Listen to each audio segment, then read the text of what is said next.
With roots seated deep in the rich history of Greek mythology, God of War deftly fuses puzzle-solving ability with robust combat and frenetic action, and a brutal yet absorbing tale of destruction and redemption. God of War begins with Kratos, who has climbed to the top of the highest mountain in Athens, in ancient Greece, and he has this line. He says, "Not even the gods of Olympus can save me now." And with that, he takes a step and he throws himself off the mountain, and right before he hits the ground, we flash back 3 weeks before, and that's really the game that you play.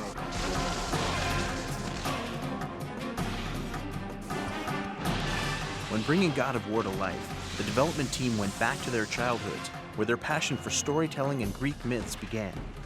Creative director Dave Jaffe came up to me and goes, "What do you think about Greek mythology?" I was immediately intrigued by it because there's a lot of monsters that everybody already knows who they are, and I wanted to play a game that I wanted to be able to rip Medusa's head off and turn people to stone, and I wanted to fight Cyclopses. When they said, "Hey, we're thinking about Greek mythology for God of War," I was like, yeah, let's definitely do that. It's something that's been a passion of mine for a long time, and I know a lot of other random Greek mythology tidbits and elements that have proved pretty useful during the development process. With such an incredible and revered history to draw from, the team was able to extrapolate their own unique anti-hero as timeless as anything Homer could have conjured up. Kratos was a warrior in the Spartan army, and there was this one battle, and Kratos is there. He's about to just get killed by the barbarian king, and he calls out to Ares, the god of war, and says, "Make me this great warrior, save my men, save me, and my soul is yours." And Ares gives Kratos these blades that are attached to these chains, and he's now bound to these blades called the Blades of Chaos forever. These chains are as menacing as the warrior wielding them, but they aren't the only way to effectively dispatch your enemies. Initially, they were kind of in the air about where they wanted to go with the look of the weapons.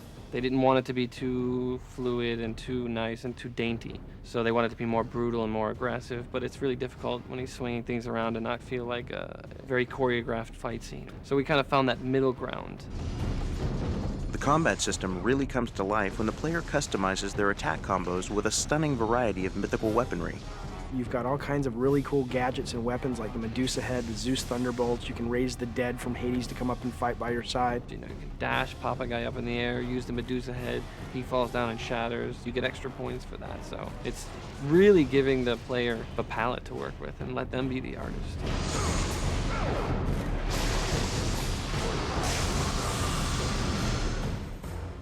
In its quest to appeal to slightly more mature gamers, God of War places a strategic emphasis on puzzles that require more thinking than most games of the action-adventure genre. Most games today, the puzzle is pull the lever, the door opens, or find the key, put the red key in the red door, and it's just like, you've got to be kidding me. It's like, I was so excited to bring real puzzles back to this genre. There are a lot of different ways to approach any given situation in God of War. You could be confronted with something that seems sort of insurmountable just by going in there and doing the combat, but if you think about it a little bit, there are resources made available to you in the level that'll allow you to get around that situation a little bit easier. God of War is one of the most graphically impressive games ever created for the PlayStation 2, with stunning environments that are as vast as they are intricately detailed. I'm always the guy that the engineers want to strangle because I try to absolutely push this engine to the max. In the opening level of the Hydra, we've got thousands of particles that are on screen. I wanted to have reflective surfaces that look like puddles where when the player walks through you can see his reflection. I wanted to have tons of geometry. I wanted to have wood splattering everywhere. I wanted to have 30 guys on screen. That's what we wanted to accomplish, something that was just visceral and massive. All that kind of stuff is a programmer's nightmare, basically, because you have to kind of make sure that your engine runs as fast as it possibly can in every different scenario that the designers and artists have managed to create while building the game, and that's kind of a big challenge. So what we've done is just be very careful to make sure that all of our tools allow us to give good instruction to the artists and designers and how each of the different scenes in the game can be made to run as fast as they possibly can. Plus you've got like all this fog in the background and one fog coming off of the water, particles spraying over the mass. We wanted the first level of God of War just to be something that, you know, was going to make you want to play the rest of the game. The producers know that the key to a great game is to engage the player at an emotional level, and God of War aims to do just that. I think anytime you make a game, you set out to try to make emotion in the game. That when the player is playing the game, he feels emotion. And if it's gripping the controller tighter, if it's having to put it down and walk away because your heart's pounding, if it's just that you're having so much fun that you forget to go to sleep or you're late for your job because you're trying to solve a puzzle. I mean, that's what we wanted to create. By utilizing the stories from our ancient past, God of War delivers the cutting-edge game of the future and what's sure to become a classic. But there's more to this game than meets the eye, and additional secrets will be revealed next month. This is the game not only that I wanted to make 3 years ago, this is the game I've wanted since I was a 10-year-old kid, and I finally got to make it, and I'm so grateful, and I think players are going to be grateful too, because it's going to be cool.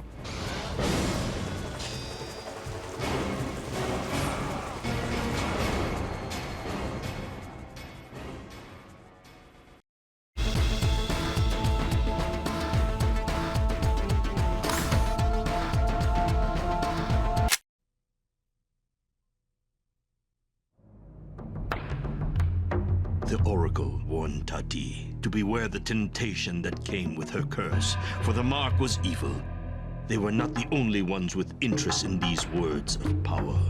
Someone else was amassing a library of evil.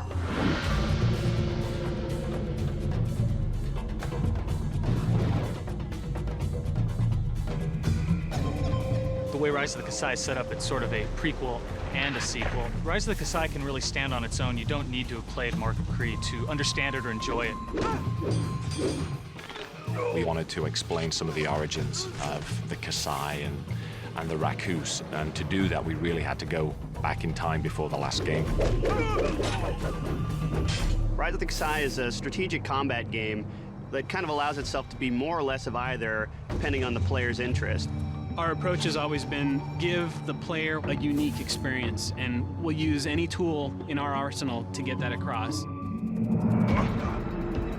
The story definitely has its origins in classic literature and mythology. We're following Rao, who was the hero from the first game, and his little sister, who was an annoying 10-year-old in the last game, is now a 20-year-old warrior who's pissed off at the world. The animators had a lot of fun with Tati when they started developing her moves and her personality and the way she kills, whereas Rao is very noble, and to him, you know, the fight is honorable and he kills someone and they are dead and he moves on. Tati's much more like a cat playing with a mouse. One of the main conflicts running throughout the game's story is the relationship between Tati and the spell that she has on her back. The spell is absolutely evil, and it seeks to control Tati. It's trying to tempt her to join the Kasai. It does this through bribing her with subtle tastes of the power that it could ultimately give her. This power is manifested in different skills that she can use in the game. An important weapon that Tati has in her arsenal is a puffer mushroom. You place one against the wall, you go and hide, and you wait for an unsuspecting enemy to come walking past and they're dead. Grice is a mysterious character. He wasn't in the Mark of Creed. He's new to Rise of the Kasai. We kind of refer to Grice as having a very zen approach to combat. Grice suffers from the same problem that Tati suffers in the game, which is he's marked with this evil tattoo. He's been very successful in controlling it. He's actually mastered it. And he's been trying to teach Tati that and try to keep her on the good path. Bamusu is the most boisterous of the four. He's the big guy that just loves to fight, and he'll laugh while he's doing it, and he enjoys it. He is noble as Rao, but just gets a kick out of it. We take a real dynamic approach to how we use our camera in combat. We free it from behind the player and spin it around the action, zooming it in and out of the action to really give a sense of combat and energy. So if you walk into an environment in the game, the camera takes a very casual third-person view, and it's really allowing the player at that point to just kind of examine the scenario and see what's happening. The minute you do something like actually get into a fight, the camera begins to play a different role. It'll actually start rotating around the characters. The reasoning behind that was to get the player to feel like he's involved in the fight. So we're throwing you in.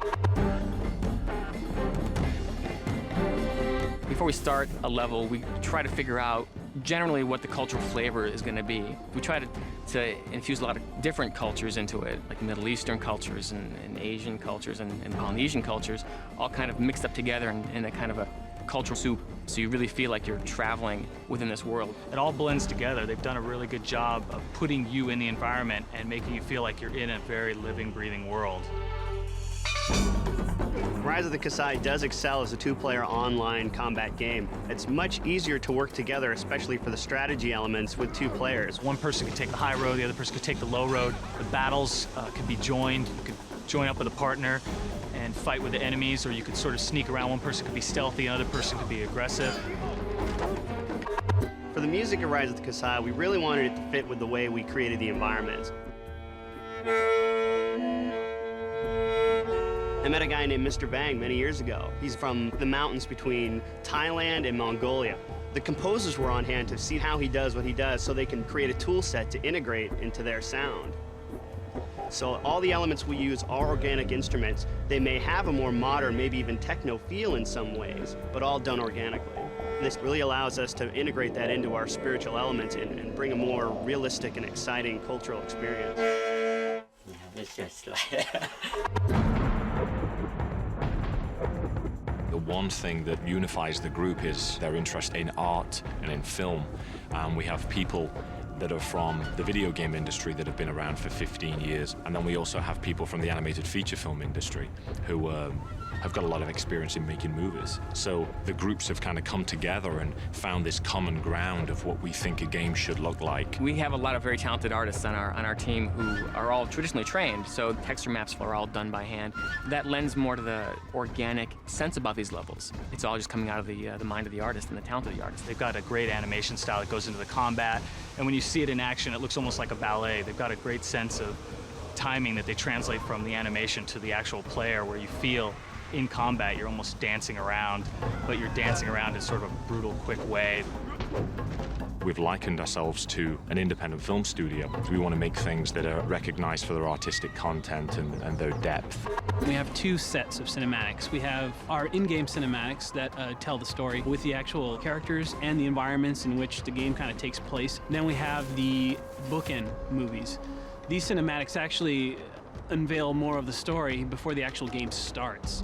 The whole style of these movies is a little bit more unique. It's almost like a living comic book, or, you know, if you were to see a Japanese print or a Chinese print sort of come to life, you know, sort of rice paper backgrounds and big black sumi brush and watercolor sort of thing. We'll experiment a lot and try different techniques, different avenues, just to keep people entertained.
Hi, my name is Corey Wilkening. I'm with First Party QA.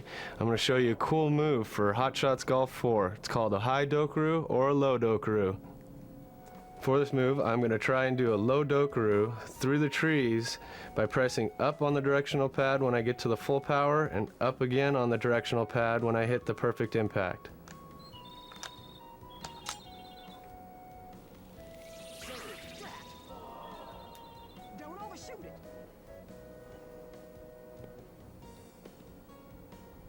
For this shot, I'm going to do a high dokaru, in which you push down when you get full power and down again when you get the perfect impact.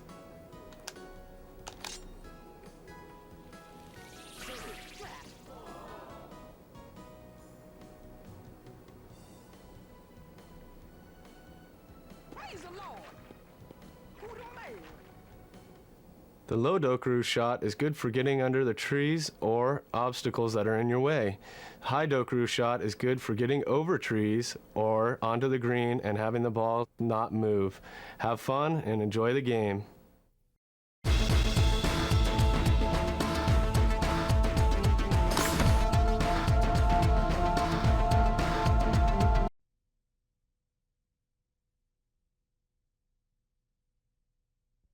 Hi, my name is Sandra Mitchell, and today I'm going to show you how to get a guaranteed out in MLB Slugfest Loaded. Okay, now that you have a runner on first base, you want to throw to first base and let the runner hit you. Once you drop the ball, grab it and throw it immediately to second, and you can get him out every single time. Now this cool move only works in Slugfest mode with just one runner on first base, and since I'm not cool enough to come up with a cool move on my own, I'd like to thank Eric Cobbs for this one.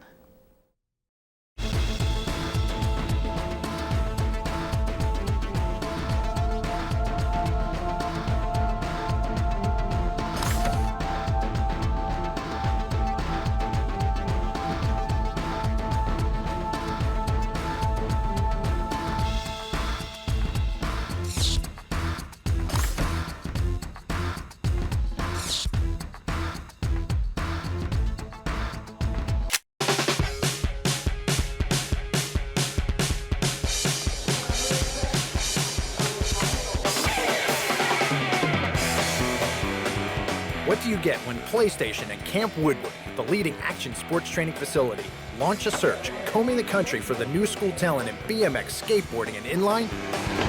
It's the PlayStation Big Hookup. It all kicked off with a series of events held at 10 skate parks from Florida to California, crisscrossing the USA in search of new talent.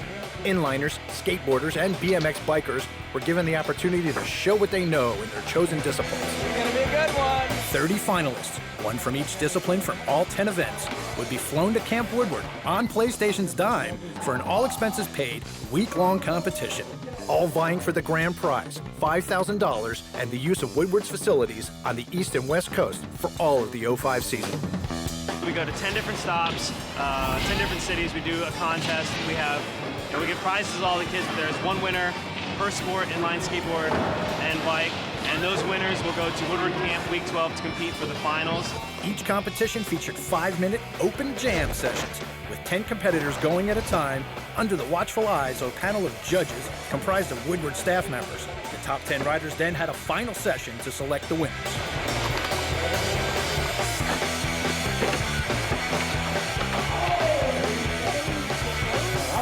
It's getting crazy.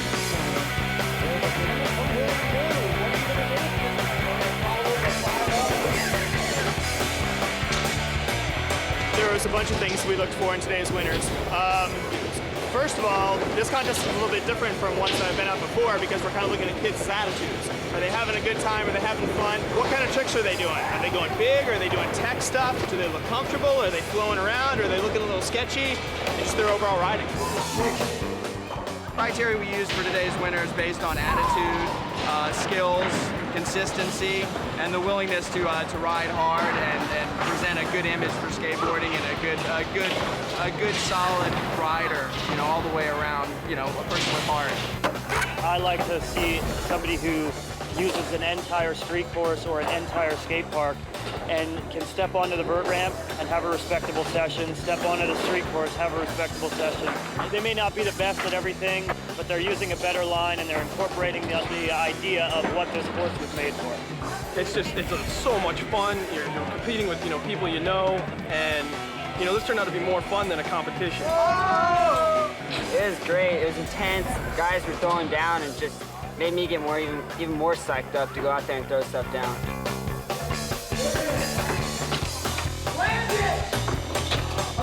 All kinds of prizes were awarded, and the winners of the 3 disciplines at each venue were invited to spend an all-expenses-paid week courtesy of the PlayStation Big Hookup in Pennsylvania at Camp Woodward, the mecca of action sports training and hanging out. Camp Woodward, you can't say enough good things about those guys. Anytime Camp Woodward gets involved, it's a win-win situation.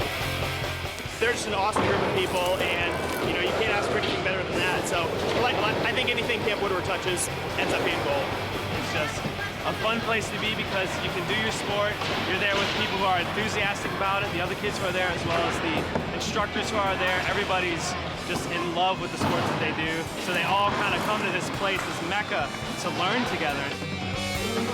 If you can get yourself to Woodward, then do it. It's awesome. It's so nice. East or west, they're awesome. But the PlayStation Big Hookup is not just about competition and prizes. It's about discovering and developing new talent. Participation, sportsmanship, and the proper attitude are all key in making the young talent of today into the future stars of tomorrow. I'm just making sure they got a smile on their face, you know. There was a lot of times throughout my skating when it turned into work, and I want to make sure that they don't forget it's fun first.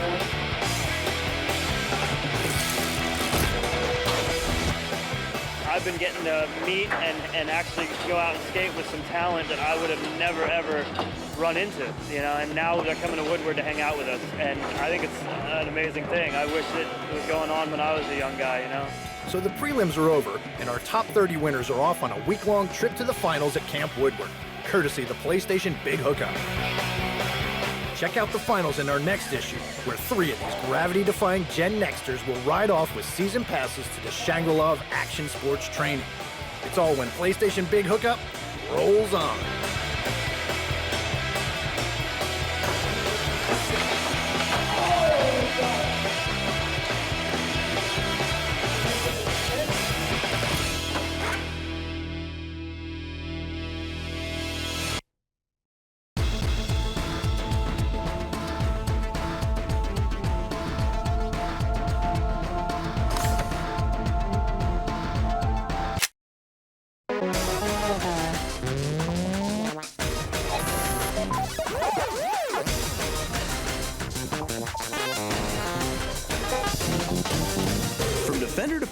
From Atari to Vectrex, there's one place that you can go to meet the creators, get your hands on the machines, and play the video games of the 60s, 70s, and 80s, the Classic Gaming Expo.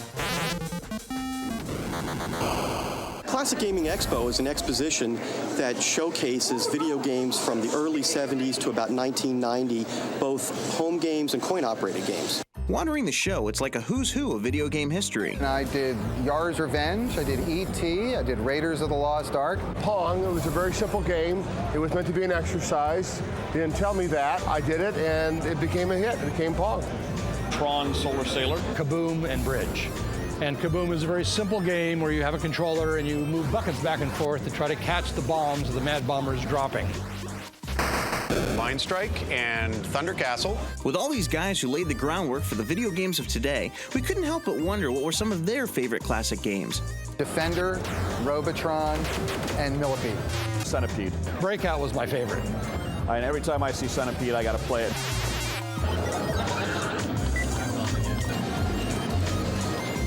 After playing some of these games ourselves, we wanted to know what made them so addictive.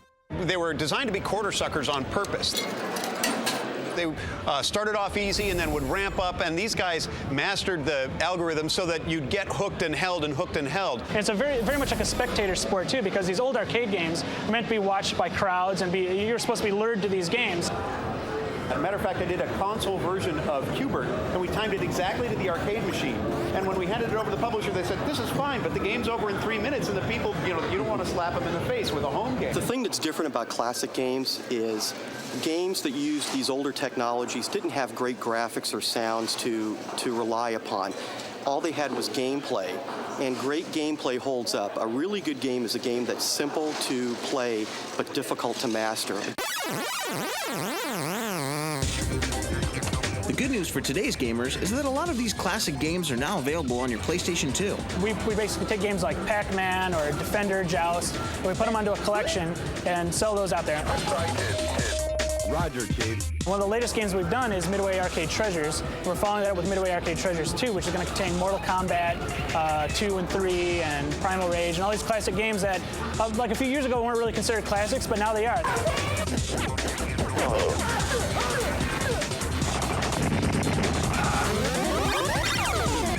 the type of gameplay in these things, these short, addictive, fast games, was something that had been lost in the new games, and that it would be nostalgic for the people who remember them, but that also kids who had never seen this would also recognize this.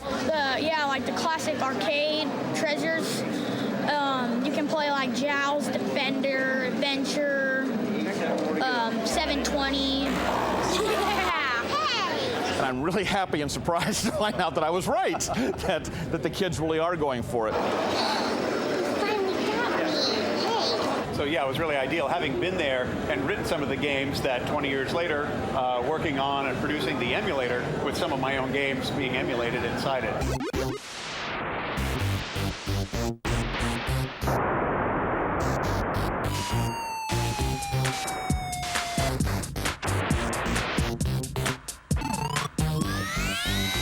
And which Intellivision game do they find themselves playing the most on their PlayStation 2? Biplanes, which is like a 2K game. Two people who know how to play biplanes on Intellivision. It's a work of art. Well, it's like a ballet, a sky ballet. Before we left, we wanted to take a closer look at the game that started it all, Computer Space 1.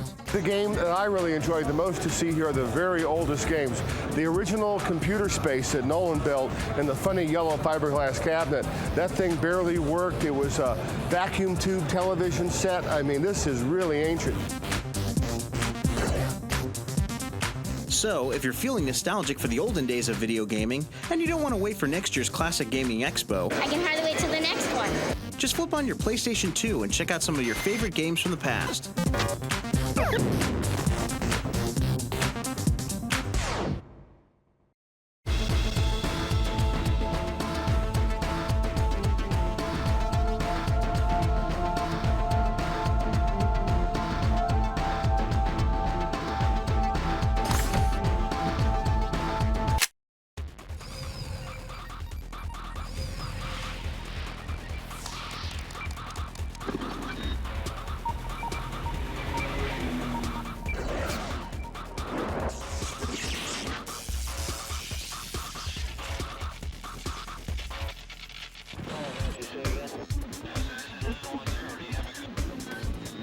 My name is Heather Grice, and I'm from Jackson, Tennessee.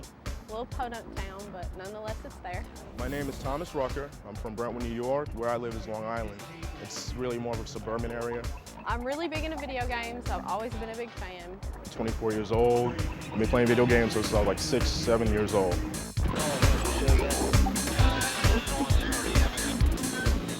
I absolutely love RPGs. I'm really addicted to those type of games. I'm really a big fan of RPGs. Some of my favorite games now are Amplitude and Frequency. They're done by Harmonix. They're really good music games.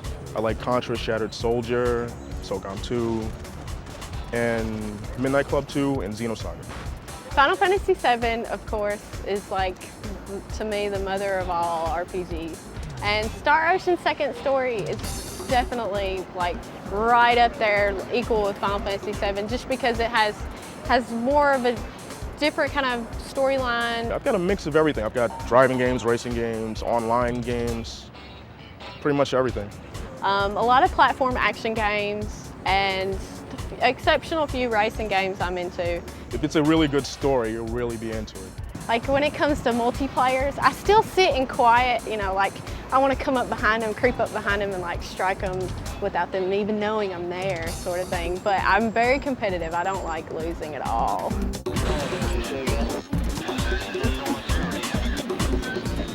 Well, I'm in the Gamer Advisory Panel. I met some really good people there. On the GAP site, we talk about everything from games to what's going on in our lives, pretty much whatever, you know. It's really becoming a good community, and you know, I hope it's around for a while. You know, got people of all ages from all over playing all sorts of games. It's just cool to meet people that are into games as much as you are.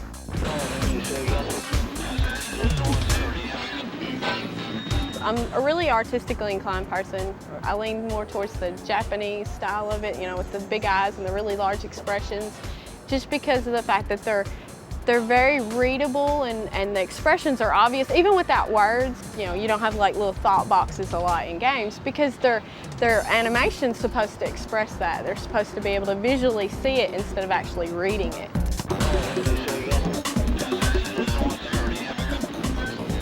When I'm not playing games or at work, I actually like to hang out with friends, just sort of do the whole goofing off thing. I like to play basketball. I like to hang out with friends, play pool. I read comics, work on like storylines and sketches. Go online, you know, like chat and stuff like that, email. I do like doing outdoor activities. Like at home we do a lot of wakeboarding and jet skiing, and I'm really big into that in the summer.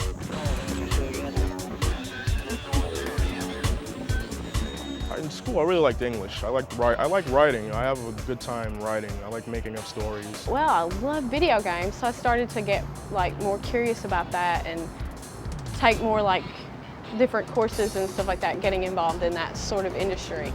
I think that'll be my career. Like when I finally figure out what I want to do writing. I want to like, make movies and stuff like that. For years I've known that I've always wanted to do something like in the graphic world. I can get really creative with different things, and it's just definitely something I can see myself doing. If I can get like a steady job, that'll be great. I can buy more games, you know, really about games, play more games. I really like games.